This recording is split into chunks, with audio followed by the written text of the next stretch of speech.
Ce matin,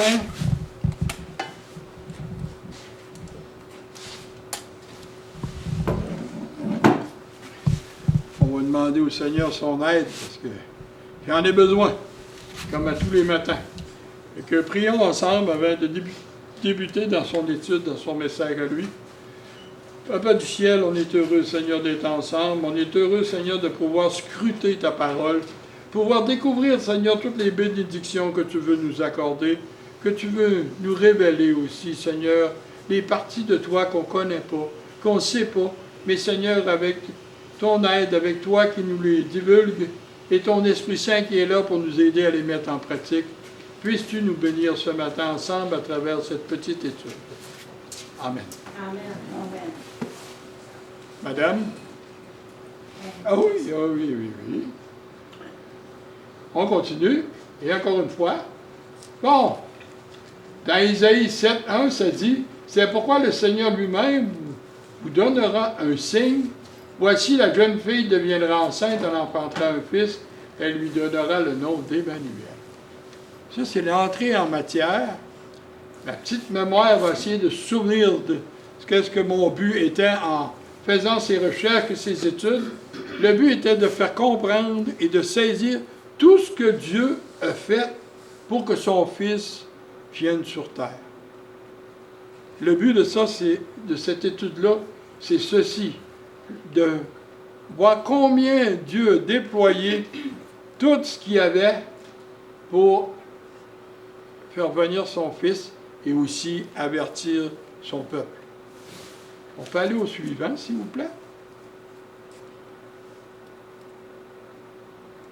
Et bien sûr, avant la venue du Seigneur, il fallait qu'il y ait un messager devant lui, n'est-ce pas, dans les Écritures?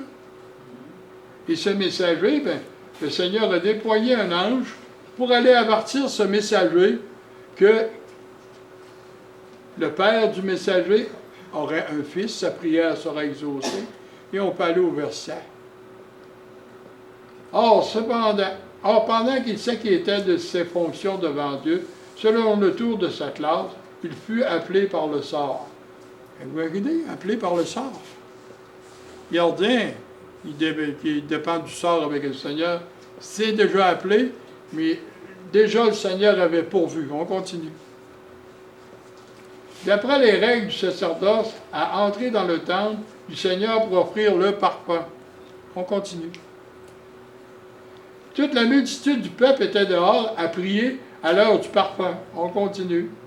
Alors un ange du Seigneur apparut à Zacharie et se tient debout à la droite de l'autel du parfum.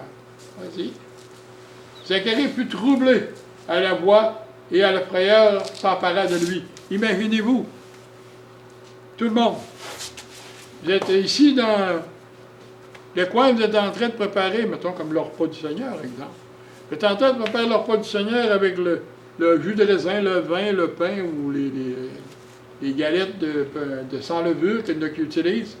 Et là, il y a un ange qui vous apparaît. Je pense Zacharie ne serait pas tout seul à avoir eu peur. Je pense qu'on aurait eu peur, nous autres aussi, de voir arriver ça. Et c'est important parce que Zacharie était déjà un homme qui servait Dieu et qui allait, du temps de cette classe, aller parfumer le temple. On continue.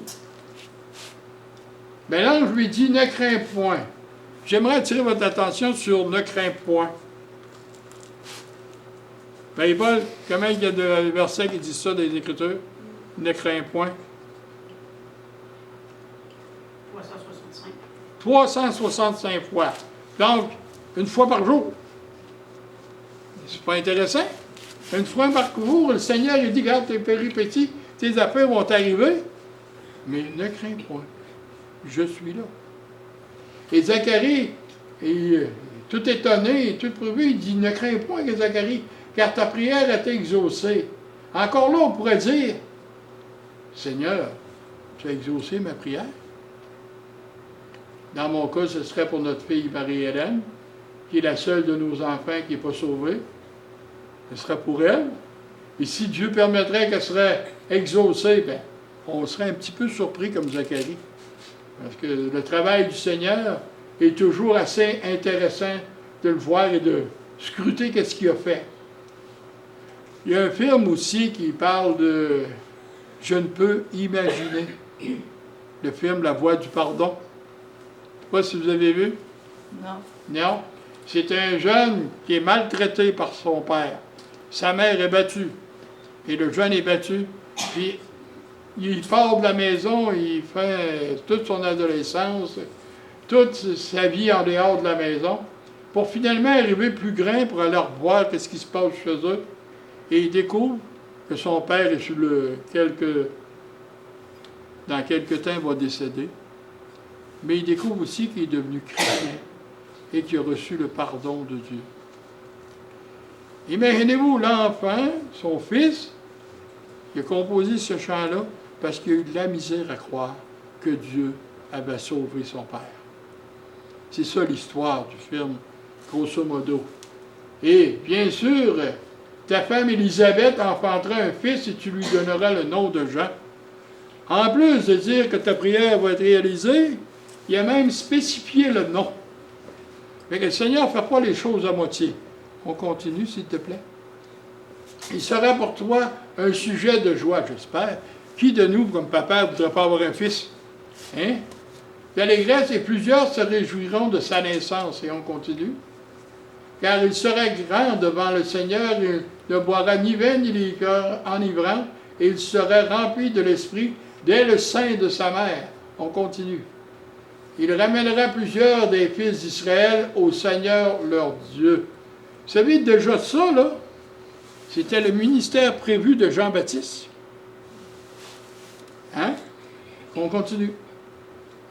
Il marchera devant Dieu avec l'esprit de la puissance d'Élie pour ramener les cœurs des pères vers les enfants. Ah, Seigneur, ça c'est bon.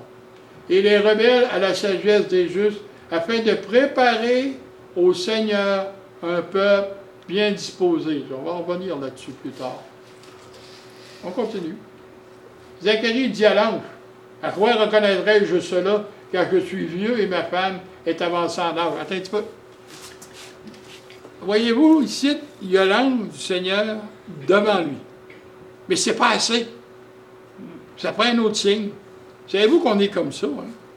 Le Seigneur nous donne une bénédiction, puis on dit, oh, c'est bien une bénédiction. C'est quoi ça? On est rebelle, un peu comme Zacharie. On a besoin d'avoir des précisions. On continue. L'ange lui répondit, « Je suis Gabriel, je me tiens devant Dieu, j'ai été envoyé pour te parler et pour t'annoncer cette bonne nouvelle.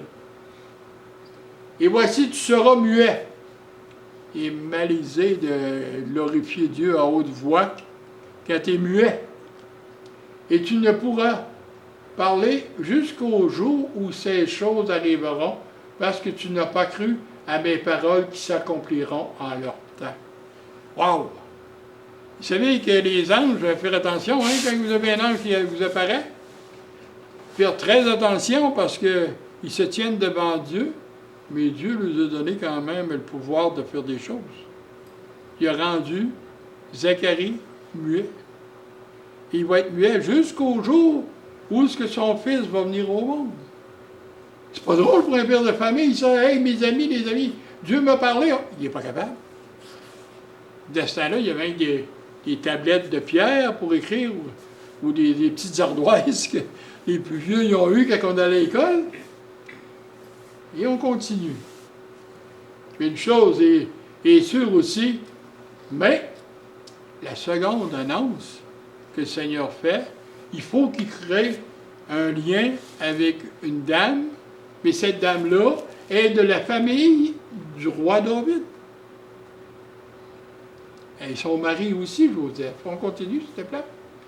Donc, au 6e mois, l'ange Gabriel fut envoyé par Dieu dans une ville de Galilée, appelée Nazareth.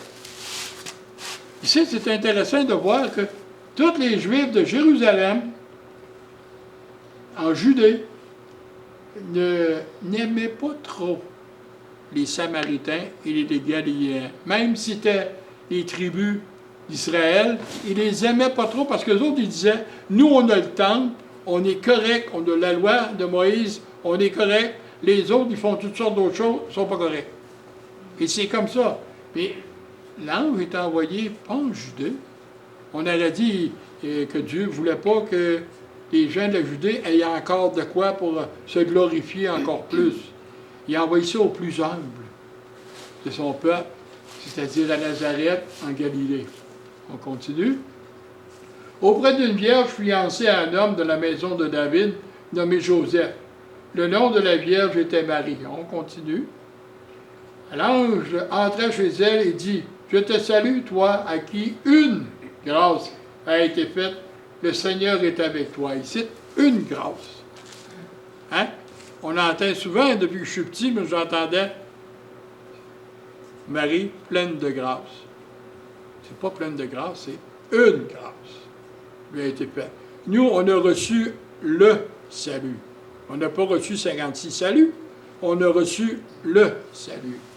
Donc, puis, il dit que le Seigneur est avec toi. Continue, oui, France. Troublée par cette parole, Marie se demandait ce qu'elle pouvait signifier une telle salutation. Encore là, elle est troublée, mais qu'est-ce que l'ange va lui dire? OK, France? L'ange lui dit, ne crains point, encore une fois, Marie, car tu as trouvé grâce devant Dieu. Elle n'a pas trouvé grâce devant n'importe qui. Elle a trouvé grâce devant Dieu. Les gens religieux et les gens de toutes les religions, mettez ce que vous voulez, là. Ils trouvent, eux autres, pas grâce devant Dieu. Ils trouvent grâce devant leur religion et ils pensent qu'ils sont corrects. C'est un très mauvais enseignement parce que la grâce se trouve auprès de Dieu seul. Elle ne se trouve pas ailleurs. On continue. Et voici, tu deviendras enceinte et tu enfanteras un fils et tu lui donneras le nom de Jésus. On continue, s'il te plaît. Il sera grand et sera appelé fils du Dieu très haut et le Seigneur Dieu lui donnera le trône de David, son père. On continue. Il régnera sur la maison de Jacob éternellement. Ce n'est pas un règne qui va être seulement une centaine d'années. Puis comme on a vu tantôt, il y a une madame qui est rendue à 105 ans. Je sais que Toblek et Linda sont allés à la festivité. Donc, mais le règne de Jésus, il est éternel. C'est pas 5 minutes, ça, là. Il y en a bien des 5 minutes dans l'éternité, je peux vous dire ça. Et son règne n'aura point de fin. En plus de l'éternité, il rajoute, il n'y aura même pas de fin. On continue, France. Marie dit à l'ange, « Comment cela se fera-t-il, puisque je ne connais pas d'homme? » Normalement, pour avoir un bébé, ça prend un homme et une femme. Ah, ils ont bien essayé toutes sortes d'affaires aujourd'hui, mais ça n'amène pas à cette situation-là plus. Ouais. Et l'ange lui répondit, « Le Saint-Esprit viendra sur toi, et la puissance du Très-Haut te couvrira de son ombre, et c'est pourquoi le Saint-Enfant qui naîtra de toi sera appelé Fils de Dieu. » Ça arrête un petit peu ici. Imaginez-vous depuis tantôt qu'est-ce qu'on jase là. Le Seigneur a pris le temps d'annoncer, et on va le voir dans quelques instants, d'annoncer depuis bien avant le Nouveau Testament, dans l'Ancien Testament, il a pris le temps d'annoncer que son Fils naîtra, qui viendra pour sauver de ses péchés le peuple d'Israël. C'était annoncé. Et c'est ce que je veux vous faire ressortir ce matin, c'est tout ce déploiement-là que Dieu a fait et que bien souvent on prend pour acquis. Oh, Jésus est venu au mont de Noël, c'est correct. Il est mort à Pâques, ça aussi c'est correct. Il est ressuscité un petit peu plus loin. Mais ça reste de même. Et donc, on sait qu'on est sauvé grâce à ce sacrifice-là, mais grâce aussi à sa naissance. S'il ne serait jamais venu au monde, il ne serait pas plus allé à la croix. Donc, c'est important de bien saisir qu'est-ce que Dieu a voulu démontrer au peuple qui était là, au peuple d'Israël et même au monde. On continue, s'il te plaît. Et voici, Élisabeth, ta parente, a conçu, elle enfantera un fils dans sa vieillesse, et celle qui était appelée stérile est dans son 6e mois. Pour lui donner un beau petit signe, il lui dit, ta cousine, non? Elle a enfanté à 23. 6 mois avant toi, et c'était impossible. Mais Dieu, il n'y a rien d'impossible pour lui. On continue, s'il vous plaît. Car rien n'est impossible à Dieu, n'est-ce pas? On continue. Marie dit, je suis la servante du Seigneur, qu'il me soit fait selon ta parole, et l'ange la quitta. On continue. Ah, une précision. On ne savait pas où il naîtrait, cet enfant-là, hein? Et le Seigneur le précise à Nazareth, à Bethléem, plutôt. On continue. En ce temps-là parut un édit de César Auguste, ordonnance un recensement de la terre. Ben voyons donc, ça s'est arrivé par hasard, là, tu sais, que Jésus, que pas Jésus, mais que Joseph s'est obligé d'aller à Bethléem. C'est arrivé par hasard, ça, cette affaire-là. Là. Ben non, ça n'a pas arrivé par hasard. Le Seigneur était au contrôle. On continue. Ce premier recensement eut lieu pendant le règne de Quirinius, était gouverneur de la Syrie. Savez-vous, c'est quoi la Syrie? Si vous ôtez Juda, vous prenez la Samarie et la Galilée avec les provinces au-dessus, c'est la Syrie. La Judée n'a jamais fait partie de la Syrie. Il y a bien des gens qui ont dit qu'elle l'était, mais non. On continue. Tous allaient se faire inscrire chacun dans sa ville. Joseph aussi monta de la Galilée, de la ville de Nazareth, pour se rendre en Judée, dans la ville de David, appelée Bethléem, parce qu'il était de la maison et de la famille de David. On continue. Afin de se faire inscrire avec Marie, sa fiancée qui était enceinte. Et on continue. Pendant qu'il était là, le temps où Marie devait accoucher arriva. Elle enfanta un fils, premier-né, elle l'emmaillota et le coucha dans une crèche parce qu'il n'y avait pas de place pour eux dans l'hôtellerie. Petite. Intéressant pour le roi des rois, le seigneur des seigneurs, d'aller dans une crèche ou une mangeoire d'animaux.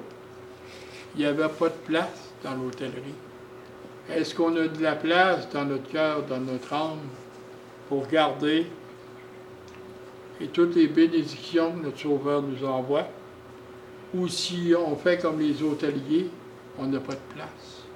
La vie de tous les jours, les choses de tous les jours, nous empêchent d'avoir de la place pour Dieu. On continue, France.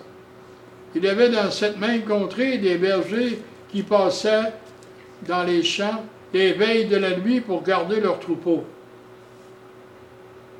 Et voici un ange du Seigneur leur apparut, et la gloire du Seigneur resplendit autour d'eux. Ils furent saisis d'une grande frayeur.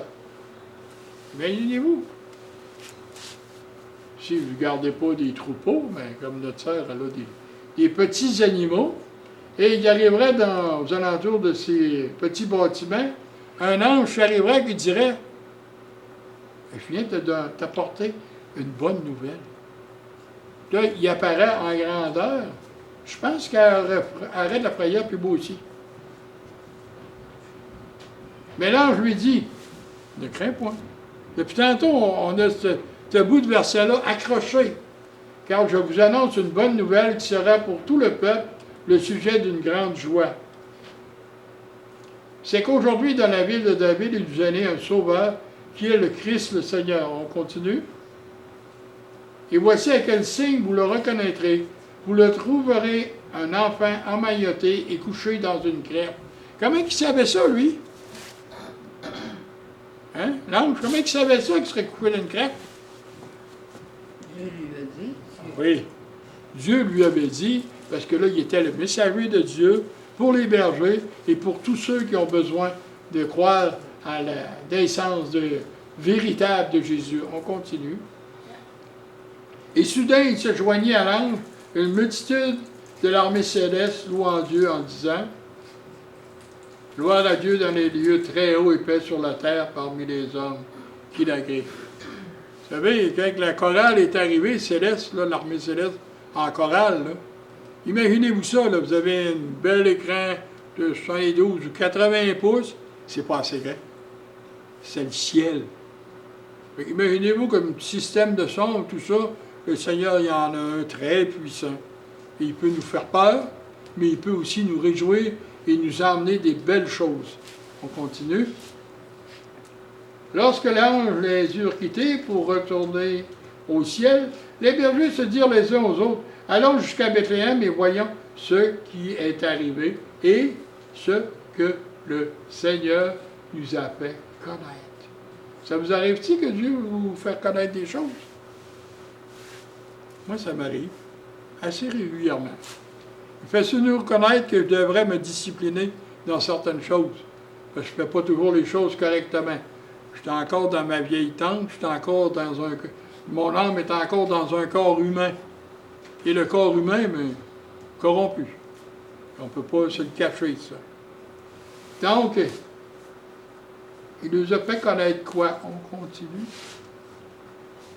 Il allait en hâte. Est-ce qu'on est pressé d'aller voir? Hey, là, on a un verset que le Seigneur nous a dit. Est-ce qu'on est pressé d'aller voir le contexte du verset? Qu'est-ce qu'il veut dire? Est-ce qu'on le retrouve ailleurs? Est-ce qu'on est comme les bergers? On y va en hâte.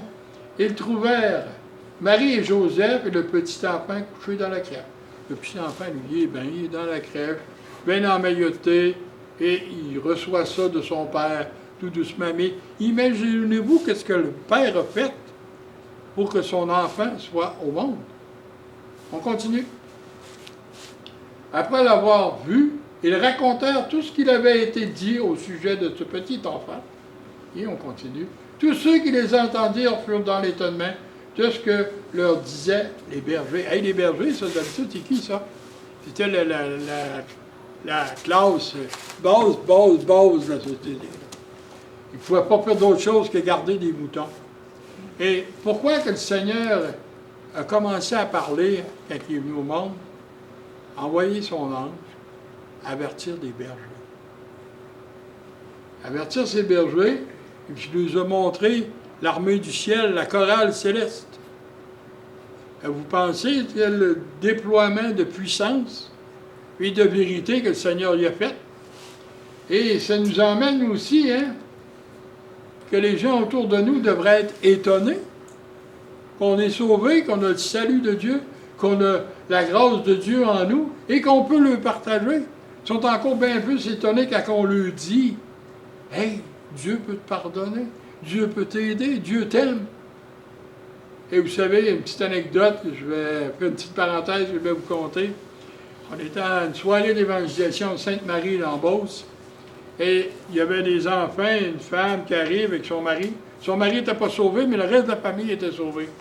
Puis là, le reste de la famille, il aurait bien aimé que le papa soit sauvé lui aussi. Mais lui, il disait, tu ne me feras pas croire qu'un meurtrier va pouvoir aller au ciel.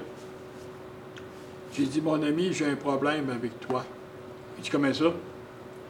C'est mes péchés qui ont cloué Jésus-Christ et fait mourir Jésus-Christ à la croix.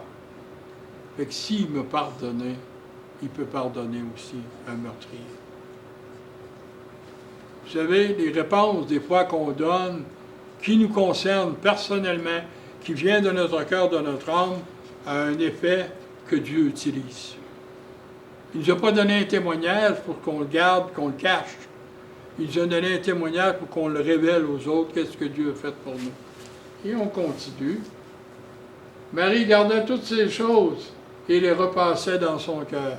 Et que Marie avait connu tout ça, elle voyait tout ça. Et nous, pourtant, on a connu notre Sauveur, Jésus-Christ. On a connu premièrement quand on est arrivé devant Dieu, c'est lui qui est venu nous chercher, faites attention. Moi, quand il est venu nous chercher, je n'avais aucune idée d'aller trouver le Seigneur, pas en tout. Il est venu me chercher où ce que j'étais, dans la situation où ce que j'étais, et il m'a révélé ma situation. Il m'a dit que j'étais un pécheur perdu et j'allais en enfer pour l'éternité. Et je ne voulais pas aller là. J'ai dit dans mon cœur, dans mon âme, qu'est-ce que je peux faire? Repentir. Repens-toi et crois en l'œuvre de Jésus-Christ à la croix. Il n'est pas rien que mort à la croix, le Seigneur. Il est ressuscité aussi. Pourquoi il est ressuscité? Pour nous dire que même la mort ne pouvait le retenir.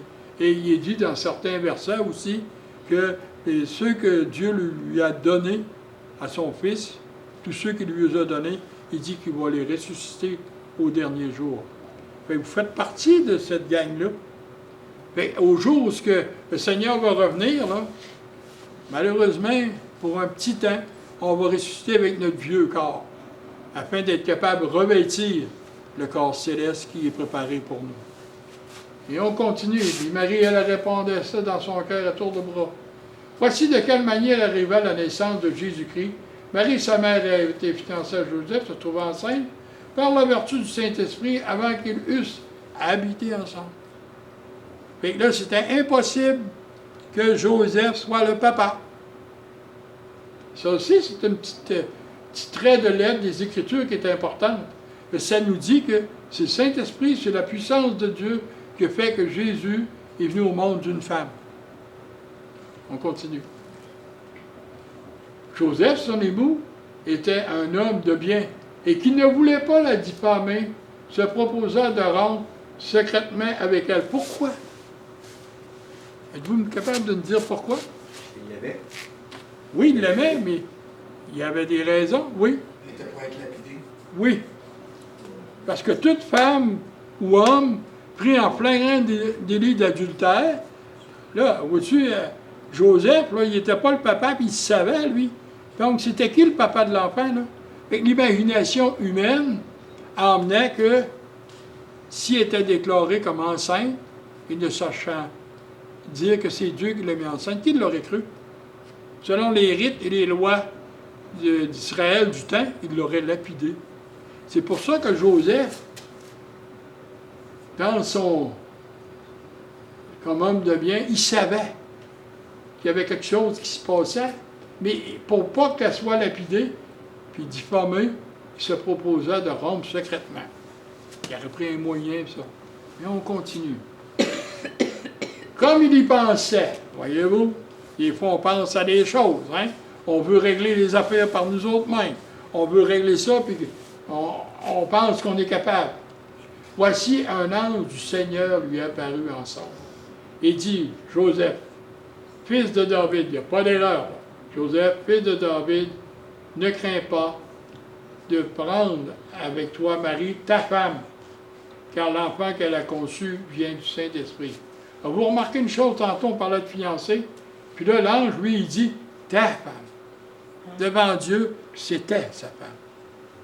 Et ce qui est important, c'est qu'il lui dit que l'enfant est conçu du Saint-Esprit. On continue, s'il vous plaît. Hop. Et voilà, petite image qui nous dit que l'ange était allé le voir et lui a dit ça en songe. On continue. Elle enfanta un fils et tu lui donneras le nom de Jésus. C'est lui qui sauvera son peuple de ses péchés. Hey, quelle déclaration qu'il y a eu là. On continue. Tout cela arrivait afin que s'accomplisse ce que le Seigneur avait annoncé par le prophète. Et on continue. Voici, la Vierge sera enceinte, enfantera un fils, et tu lui donneras le nom d'Emmanuel, ce qui signifie Dieu avec nous. Ça, c'était dans Matthieu 1, 2. On continue. Joseph s'étant réveillé, fit ce que l'ange du Seigneur lui avait ordonné. Et il prit sa femme avec lui. Il a écouté. Et je défierais quelqu'un de ne pas avoir écouté, voilà. Je pense que, comme on a vu que Zacharie a eu muet pendant un temps, il y aurait eu d'autres choses, là. Mais il a obéi comme un bon serviteur du Seigneur. On continue. Mais il ne la connut point jusqu'à ce qu'elle enfantât un fils auquel il donna le nom de Jésus. Et on continue. Ah! Il y a quelque chose qui arrive là. Hein? En plus de la naissance, il est dans la crèche, les bergers ont vu, ils ont raconté, et tout s'est fait selon le plan de Dieu. Joseph, il a pu comprendre et saisir qu'est-ce que Dieu lui demandait. Et bien sûr, ça c'est les mages qui arrivent. On continue. Jésus étant né à Bethléem en Judée et au temps du roi Hérode, voici des mages de l'Orient arrivèrent à Jérusalem. Et dire, où est le roi des Juifs qui vient de naître? Car nous avons vu son étoile en Orient et nous sommes venus pour l'adorer. On continue. Le roi Hérode, ayant appris cela, fut troublé. Ben oui, c'est lui le roi d'Israël. C'est lui qui est le roi. Qu'est-ce qu'il vient faire ici, lui? Hein? Il n'est pas au courant de tout, lui, là. Et tout Jérusalem avec lui. Pourtant, on a vu tantôt qu'il avait été averti. On continue. Il assembla tous les principaux sacrificateurs, les scribes du peuple, et il s'informa auprès d'eux où devrait naître le Christ. Attention, là. On ne parle plus de juste Jésus, là. On parle du Christ. Puis, n'oublions pas que les Juifs attendaient le Christ. Ils n'attendaient pas juste l'enfant Jésus. Ils attendaient le Christ. Donc, lui, il voulait savoir, là, si c'est vraiment le Christ qui arrive, ça veut dire tout un renouveau qui se met le ciel sur la terre. On continue. Il lui dit à Bethléem, en Judée, car voici ce qui a été écrit par le prophète. Et toi, Bethléem, terre de Juda, tu es certes la moindre entre les principales villes de Juda, car de toi sortira un chef qui paîtra Israël, mon peuple. Voyez-vous, ça, c'est le verset que eux se souvenaient. Oh. Et dans Michée, Michée, c'est pas dans le Nouveau Testament, ça. Hein? Donc, dans l'Ancien Testament, Michée prophétisait, et toi, Bethléem, Ephrata, petite entre les milliers de Juda, de toi sortira pour moi celui qui dominera sur Israël et dont l'origine remonte aux temps anciens, au jour de l'éternité. Le prophète, ici, quand il parle de celui qui dominera sur Israël, il parle du Christ qui devait venir, qui devait s'en venir. Et il lui dit que son origine remonte aux temps anciens. Bien sûr qu'il remonte aux temps anciens. Quand Dieu parlait que la lumière soit, il a mis de l'ordre dans la création, dans la Genèse, les premiers chapitres, les premiers versets. Celui qui était là, il était déjà là, le Christ. Jésus entrait de... Dieu parlait, Jésus agissait et faisait. Et voyez-vous, c'est au jour de l'éternité, il était aussi au ciel avant de descendre ici sur terre. Donc, imaginez-vous tout le déploiement. Et c'est pour ça mon propos, c'est faire saisir aux gens que Dieu n'a pas fait tomber Jésus comme ça sur la terre. Non, non, il y a eu toutes sortes d'avertissements, il y a eu toutes sortes de choses pour démontrer qu'il était Dieu et démontrer que son Fils allait naître sur terre comme le plus humble des humains. Et que c'est par ce personnage humble qui va sauver les pécheurs de leurs péchés. On continue. Alors Hérode fit appeler en secret les mages et s'enquirent soigneusement auprès d'eux depuis combien de temps l'étoile brillait. Puis il les envoya à Bethléem en disant « Allez et prenez des informations exactes sur le petit enfant. Quand vous l'aurez trouvé, faites-le moi savoir afin que j'aille aussi moi-même l'adorer. » Pensez-vous qu'il était sincère dans ce petit texte-là? Je ne crois pas. Il voulait savoir, il y avait une raison qu'on va découvrir. Après avoir entendu le roi, ils partirent, et voici l'étoile qu'il avait vue en Orient marchait devant eux, jusqu'à ce qu'étant arrivé au-dessus du lieu où était le petit enfant, elle s'arrêta. Ici, j'ai lu beaucoup de choses sur elle s'arrêta. Il y en a qui ont fait penser des érudits, des gens que c'était une comète qui passait au-dessus de Nazareth. La comète, elle ne s'est pas arrêtée, elle. Elle a continué son... Ou c'était une étoile qui est partie en fumée. Ce n'était pas ça. C'était une manifestation divine pour conduire les mages à la place où ce que Jésus était. C'est encore là, c'est un déploiement de la puissance de Dieu, de la force de Dieu et de sa grâce. On continue. Quand ils aperçurent l'étoile, ils furent saisis d'une grande joie. Ben oui, ils l'ont trouvé. Et vous n'étiez pas joyeux, vous, quand vous avez trouvé votre sauveur? Hein? On aurait pu le dire à tout le monde, même on brûlait les étapes, on brossait, on faisait tout pour le faire connaître. Mais on n'était pas sages. On manquait un petit peu de sagesse.